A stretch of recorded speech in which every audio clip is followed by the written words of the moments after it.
السلام علیکم دوستوں، کیا حال چال ہے؟ ٹھیک ہے؟ اچھا، آج ہم بات کریں گے بہت ہی امپورٹنٹ کتاب اور بہت ہی زیادہ پسند کی جانے والی کتاب جن کو وارن بفیٹ نے بھی خود پسند کیا ہے۔ اینڈ اگر ہم بات کریں اس کا نام ہوگا دا انٹیلیجنٹ انویسٹر، اور اس کے رائٹر ہیں دا بینجامن گراہم۔ اب ہم بنا کسی بات کی انتظار کرواتے ہوئے آپ کو ہم بک کو سٹارٹ کرتے ہیں۔ اور ایک بات، ہم بکس کو بناتے ہیں پارٹس میں تاکہ آپ لوگوں کے لیے آسانی ہو۔ ایک بک اب مکمل اگر دیکھنا آپ کے لیے مشکل ہوگا، آپ پارٹس میں جب آپ فری ہو ایک پارٹ کو دیکھ لیا، نیکسٹ پھر اگلے پارٹ کو دیکھ لیا، اس کے بعد پھر اگلے پارٹ کو دیکھ لیا۔ اگر آپ کو ہمارے ویڈیوز کا ہلکی پھلکی آپ کو کوئی چاہتے ہیں کہ اس میں تھوڑی بہت ہی تبدیلی کی جائے، یا ہم اگر کسی چیز کا ایشو ہے تو ہمیں لازمی بتایا کریں۔ چلیں ہم بک سٹارٹ کرتے ہیں۔ بینجامن گراہم کے بارے میں ایک note. Jensen week. Benjamin Graham کون تھا وہ، اور اس کو اس کی بات کو کیوں سننی چاہیے؟ گراہم نہ صرف بہترین سرمایہ کاروں میں سے ایک تھا جو اب تک زندہ تھا، وہ اب تک کا سب سے بڑا عملی سرمایہ کاری مفکر بھی ہے۔ گراہم سے پہلے منی مینیجرز قرون وسطی کے گلڈ کی طرح برتاؤ کرتے تھے، جو زیادہ تر توہم پرستی کے آثاریہ اور اراکین رسومات کی رہنمائی کرتے تھے۔ گراہم کا سیکیورٹی تجزیہ اور درسی کتاب تھی جس نے اس مستطیل کے دائرے کو ایک جدید مرکز میں تبدیل کر دیا، اور ذہین سرمایہ کار پہلی کتاب ہے جس نے انفرادی سرمایہ کاروں کے لیے جذباتی فریم ورک اور تجزیاتی اوزار بیان کیے گئے ہیں جو مالی کامیابی کے لیے ضروری ہے۔ یہ سرمایہ کار پر اب تک کی واحد بہترین کتاب ہے جو عام لوگوں کے لیے لکھی گئی ہے۔ 1987 میں نے فوربس میگزین میں بطور کیوب رپورٹر شمولیت اختیار کی تو میں نے پہلی مرتبہ دی انٹیلیجنٹ انویسٹر تھی، اور میں گراہم کے اس یقین سے حیران تھا کہ جلد یا بدیر تمام بل مارکیٹوں کو بری طرح ختم ہونا چاہیے۔ اس سال اکتوبر میں امریکی اسٹاک مارکیٹ کی بدترین ایک دن کی گراوٹ کا شکار ہو گئی، اور میں حیران رہ گیا۔ آج 1990 کی دہائی میں اواخر میں جنگلی بیل مارکیٹ اور 2000 کے اوائل سے شروع ہونے والی سپارک ریچ مارکیٹ کے بعد دی انٹیلیجنٹ انویسٹر پہلے سے کہیں زیادہ پیش گوئی کے ساتھ پڑھتا ہے۔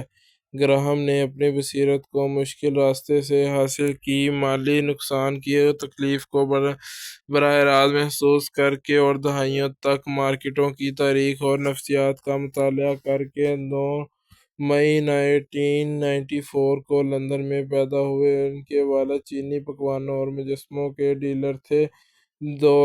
جب بین کا 1 سال تھا تو یہ خاندان نیو یارک منتقل ہو گیا۔ جب سے پہلے وہ ایک نوکرانی، ایک باورچی اور ایک فرانسیسی حکومت کے ساتھ اچھی زندگی بسر کر رہے تھے۔ ڈیوڈ کے ساتھ مل کر لکھا گیا اور پہلی بار 1934 میں شائع ہوا۔ پہلی جنگ عظیم کے دوران گروس بام نے اپنا نام بدل کر گراہم رکھ لیا جب جرمن آواز والے ناموں کو شک کی نگاہ سے دیکھا جاتا تھا۔ بینجامن گراہم کے بارے میں ایک نوٹ۔ ایپوفوتھک ایرنور، لیکن بین کا والد 1903 میں انتقال ہو گیا۔ چینی مٹی کے برتنوں کا کاروبار ناکام ہو گیا اور خاندان تیزی سے غربت کی طرف چلا گیا۔ بین کی ماں نے ان کے گھر کو ایک بورڈنگ ہاؤس میں تبدیل کر دیا۔ اس کے بعد اسٹاک مارکیٹ کو مارجن پر ٹریڈ کرنے کے لیے ادھار لینے کے بعد وہ 1907 کے کریش میں ختم ہو گئی۔ اپنی بقیہ زندگی میں بین کو اپنی ماں کے لیے چیک کیش کرنے اور بینک ڈیلر سے پوچھتے ہوئے سننے کی ذلت یاد رہے گی کیا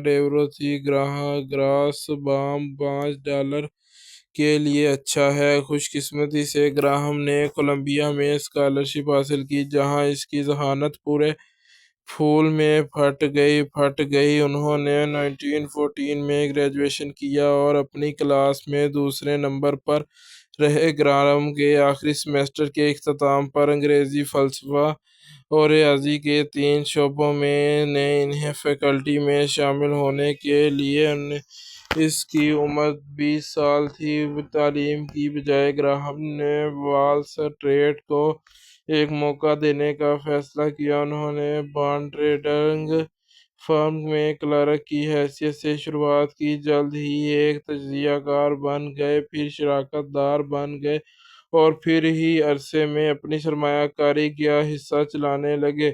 انٹرنیٹ کی تیزی سے بسٹ نے گراہم کو حیران نہیں کیا ہوگا۔ اپریل 1919 میں انہوں نے تیزی سے بڑھتے ہوئے آٹوموٹو کاروبار میں ایک نئی پیشکش، شیولڈ ٹائر کے لیے ٹریڈنگ کے پہلے دن 250% منافع حاصل کیا۔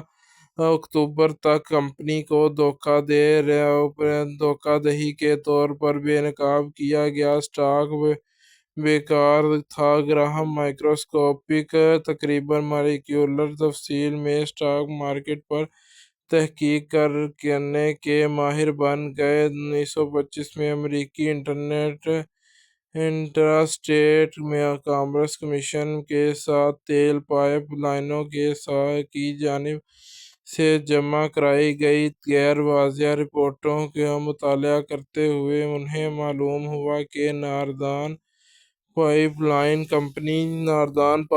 کمپنی جو اس وقت $65 فی الحصہ کی شرح سے تجارت کر رہی تھی کے پاس اعلیٰ معیار کے بانڈز میں کم از کم $80 فی الحصہ تھے۔ جو وہ اسٹاک خریدا ان کے مینیجرز کو منافع بڑھانے کے لیے مجبور کیا اور 3 سال بعد 110 فی الحصہ میں وہ کے ساتھ واپس آیا۔ 1929 سے 1932 کے عظیم حادثے کے دوران تقریباً 70% کے تکلیف دہ نقصان کے باوجود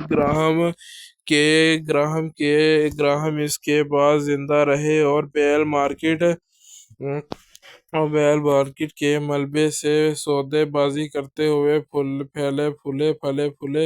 گراہم کا ابتدائی منافع کوئی درست ریکارڈ نہیں ہے، لیکن 1936 سے لے کر 1956 میں ریٹائر ہونے تک ان کی گراہم نیومین کارپوریشن نے سالانہ کم از کم 14.7% حاصل کیا، جبکہ مجموعی طور پر اسٹاک مارکیٹ کے لیے 12.2%۔ وال اسٹریٹ کی تاریخ کے بہترین طویل مدتی ٹریک ریکارڈوں میں سے ایک گراہم نیومین کارپوریشن کے ایک اوپن اینڈ میوچل فنڈ تھا جسے گراہم کا جیروم نیومین کے ساتھ شراکت میں چلایا، جو اپنے آپ میں ایک ماہر سرمایہ کار تھا۔ اپنی زیادہ تر تاریخ کے بعد فنڈ نئے سرمایہ کاروں کے لیے بند تھا۔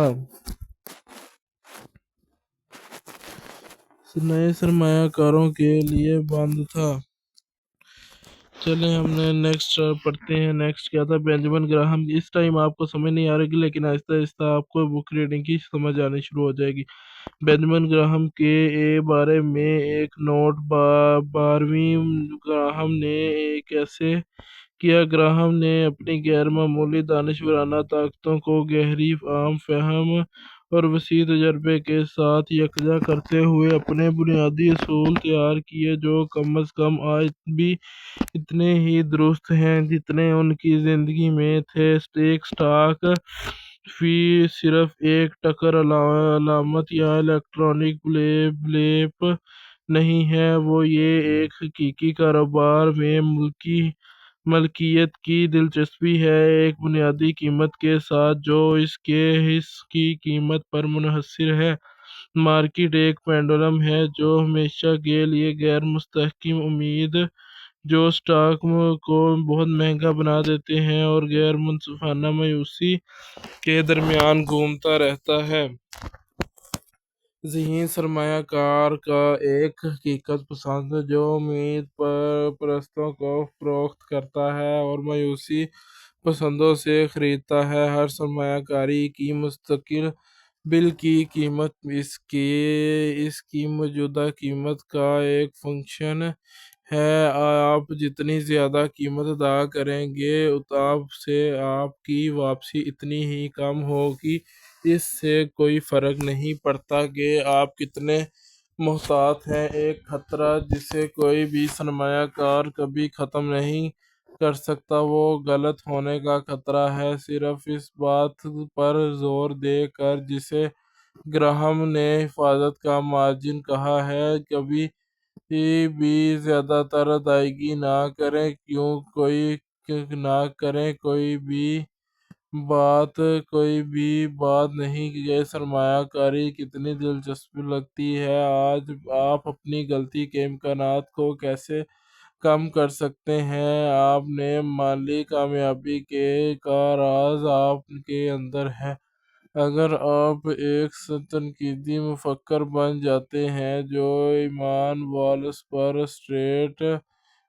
پر وال اسٹریٹ کی حقیقت کو قبول نہیں کرتے اور آپ صبر کے اعتماد کے ساتھ سرمایہ کاری کرتے ہیں وہ آپ بدترین ریچھ کی منڈیوں سے بھی مستقل فائدہ اٹھا سکتے ہیں۔ اپنے نظم و ضبط اور ہمت کو فروغ دے کر آپ دوسرے لوگوں کا موڈ میں تبدیلیوں کو مالی تقدیر پر حکمرانی کرنے سے انکار کر سکتے ہیں۔ آخر میں آپ کے سرمایہ کار کس طرح برتاؤ کرتے ہیں اس سے کہیں کم اہم ہے کہ آپ کس طرح برتاؤ کرتے ہیں۔ دی انٹیلیجنٹ انویسٹر کی ایک نظر ثانی شدہ ایڈیشن کا مقصد گراہم کے خیالات کو آج کی مالیاتی مارکیٹوں میں لاگو کرنا ہے، جبکہ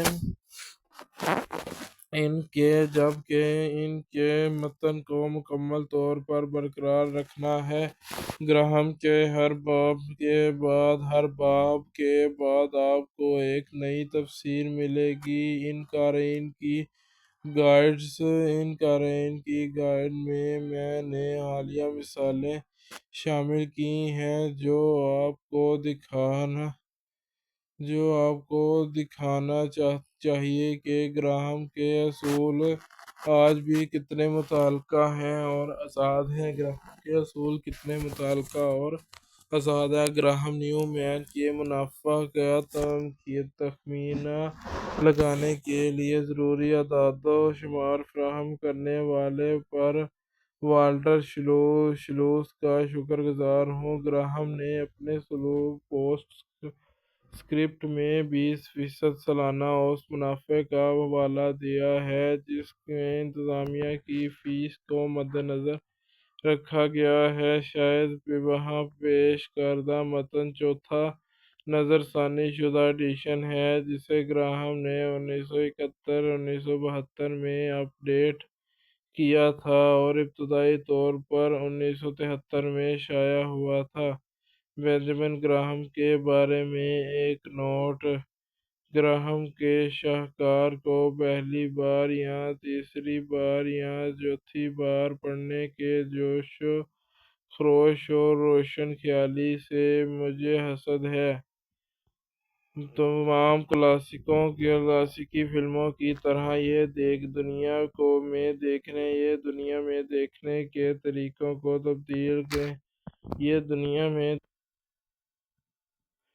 دیکھنے کے طریقے کو تبدیل کرتا ہے اور ہمیں تعلیم دے کر خود کو دوبارہ تخلیق کرتا ہے، اور جتنا زیادہ آپ جتنا زیادہ آپ اسے پڑھتے ہیں اتنا ہی بہتر ہوتا ہے۔ اگر ہم کو آپ کے رہنما کے طور پر رکھتے ہیں، آپ کو بہت زیادہ ذہین سرمایہ کار بننے کی ضمانت دی جاتی ہے۔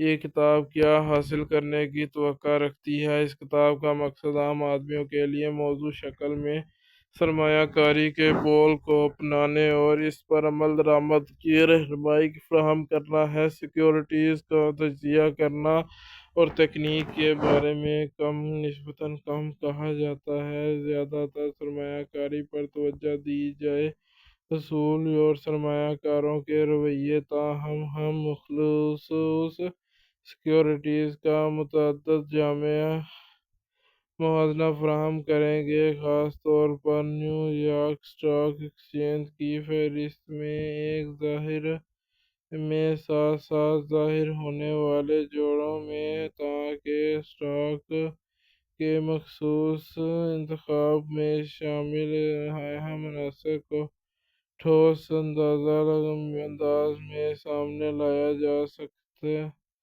لیکن ہماری زیادہ تر مالی مارکیٹوں کی تاریخی نمونوں کے لیے بوجھ ہو گئی ہے۔ کچھ معاملات میں کبھی دہائیوں سے زیادہ پرانی ہیں۔ سیکیورٹیز میں دانشمندانہ طور پر سرمایہ کاری کے لیے کسی بھی اس بات کا کافی عمل ہونا چاہیے کہ مختلف قسم کے بانڈز اور اسٹاک نے دراصل مختلف حالات میں اس طرح برتاؤ کیا جن میں سے کچھ کم از کم کسی